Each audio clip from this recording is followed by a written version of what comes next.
大家好，相信有不少朋友都已經睇咗上個星期日6月29號晚戀愛真人 show 女神配對計劃第4集，其中關嘉敏跟黃家俊嘅深情互動，同樣地感動全城。未繼續講之前，請大家支持，先撳埋免費訂閱嘅鐘仔，多謝大家。首先要講嘅係其中一個關於親和力嘅比賽。由於事前已話自己有養狗習慣的黃家俊，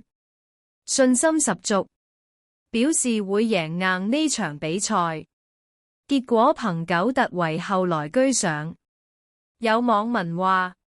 因為狗仔係直接和單純嘅動物，佢會比較長時間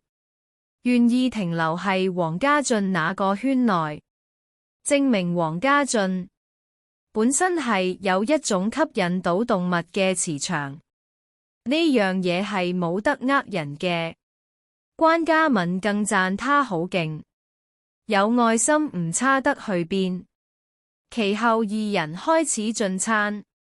關嘉敏直接問黃家俊點解鍾意多國籍女友，又問他多國籍嘅女朋友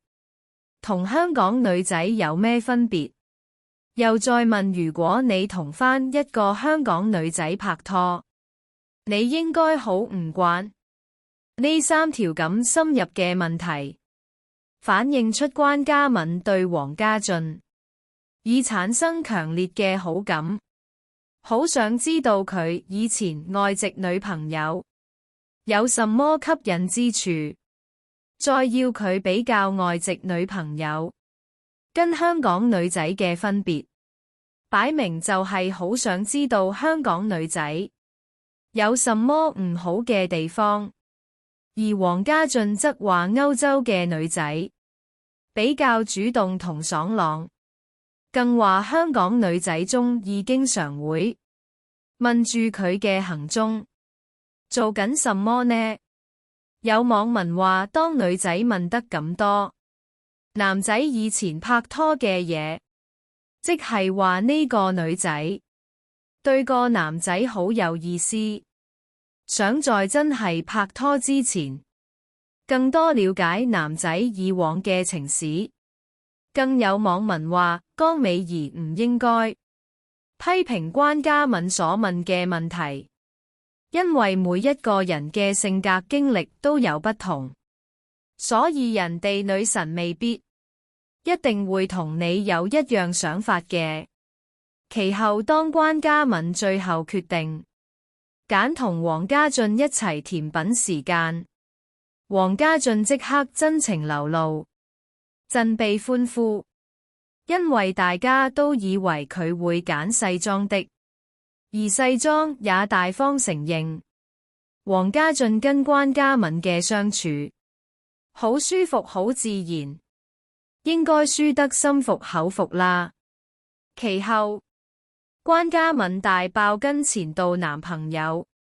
在自己某個生日時有一次好唔開心嘅經歷，更鄭重地講，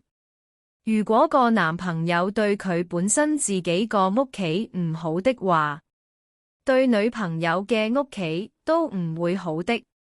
即係向黃家俊暗示，日後若他們有機會拍拖的話，